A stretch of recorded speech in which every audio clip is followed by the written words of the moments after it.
জঙ্গলমহলের নির্বাচনী প্রতিক্রিয়া বিগত দিনের নির্বাচনী সংক্রান্ত অস্থিরতার কথা স্মরণ রেখেই এবার লোকসভা নির্বাচনের প্রতিক্রিয়াকে আরও সুষ্ঠু সম্পাদন করার জন্য সীমান্তবর্তী এলাকায় কড়া নজরদারি।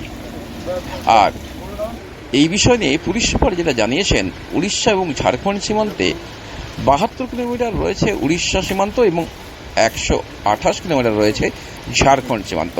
আর এই সমস্ত সীমান্তে কড়া নাকা চেকিং পুলিশের, কারণ নির্বাচনী সময় কোনো রকমের কোনো ঘটনা যাতে না ঘটে তার জন্যই। এই বিষয় নিয়ে পুলিশ সুপার কি জানিয়েছিলেন শুনুন। আপনারা হয়তো জানেন যে আমাদের রেগুলারলি এটা নিয়ে ইন্টার স্টেট মিটিং হচ্ছে প্রত্যেকটা র্যাঙ্কে। আমাদের এডিজি থেকে ডিজি পুলিশ র্যাঙ্ক থেকে শুরু করে আমাদের ওসিআইসিরা পর্যন্ত বিভিন্ন সময় আমাদের উড়িষ্যা এবং ঝাড়খণ্ডের সাথে আমরা মিটিং করেছি। আমাদের এখানে উড়িষ্যার সাথে আমাদের 87 কিলোমিটার বর্ডার আছে, আর 127 কিলোমিটার বর্ডার আমাদের ঝাড়খণ্ডের সাথে আছে। তো এইখানে দুটো জেলা বেসিক্যালি উড়িষ্যা, ময়ূরভঞ্জ এবং বালেশ্বর, আর ওইদিকে আমাদের পূর্ব সিংভূম। তাদের সাথে আমাদের রেগুলার কাজে আছি। আমরা গতকালও তাদের সাথে একটা ভার্চুয়াল মিটিং করেছি। আমরা এখানে বিভিন্ন জায়গায় নাকা প্লেস করেছি, এবং যেগুলো আমাদের শিডিউল নাকা তার বাইরে বিভিন্ন সময় আমরা সারপ্রাইজ নাকাও করছি। টাইমিং চেঞ্জ করে নাকা করা হচ্ছে। আমাদের সকাল 6টার সময় অনেক সময় নাকা হচ্ছে, আবার রাত্রি 2টোর সময়ও নাকা হচ্ছে। এবং আমাদের অন্য যে অপারেশনসগুলো চলে বর্ডারে, সেগুলো আমরা রেগুলারলি করছি। কোনো ধরনের অসুবিধা হবে না। এখন পর্যন্ত আমরা 10খানা ইন্টারস্টেট নাকা চালাচ্ছি, আর 26খানা নাকা আমাদের জেলার ভেতরে চলছে। তার মধ্যে থেকে আমরা এই যত ইলেকশন আসবে, এখন আগামী সপ্তাহে অবজারভাররাও চলে আসবে, আমরা আমাদের নাকার সংখ্যাগুলো বাড়বো। এবং আমাদের যেটা জেলার মিটিংগুলোতে ডিসাইড হয়েছে যে সারপ্রাইজ নাকার উপরেই আমরা বেশি চলব।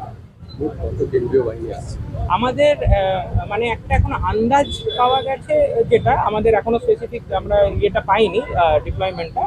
তাতে টোটাল আমাদের যেহেতু এটা LW ডেজিগনেটেড জেলা, তার জন্য এক সেকশন করে প্রত্যেক বুথে তো থাকবেই। তাই মোটামুটি 130 থেকে 40 কোম্পানির মধ্যে আমাদের কেন্দ্রীয় বাহিনী আসা উচিত, যতগুলো জেলা বুথগুলো।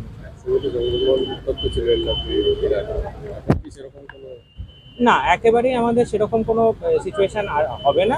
তবুও আমরা কখনোই ওভার কনফিডেন্ট হব না। আমরা সবসময় নজরে রাখছি সব কিছু, এবং আমাদের তাই জন্য বিভিন্ন এজেন্সির সাথে, সেটা সেন্ট্রাল এজেন্সি হোক বা আমাদের স্টেটের হোক, তাদের সাথেও আমরা যোগাযোগ রেখে এরকম ডিপ্লয়মেন্ট প্যাটার্নগুলো দেখব।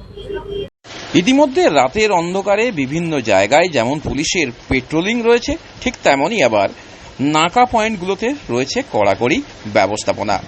ছোট কিংবা বড় গাড়ি, সমস্ত গাড়িকেই নাকা চেকিংয়ে সমস্ত রকমের তথ্য এবং গাড়ির সমস্ত রকমের সার্চিং করতে দিতে হচ্ছে পুলিশকে, কারণ কোনো রকমের কোনো ঘটনা ঘটতে না পারে তার জন্যই এই বিশেষ ব্যবস্থাপনা ঝাড়গ্রাম জেলা পুলিশের।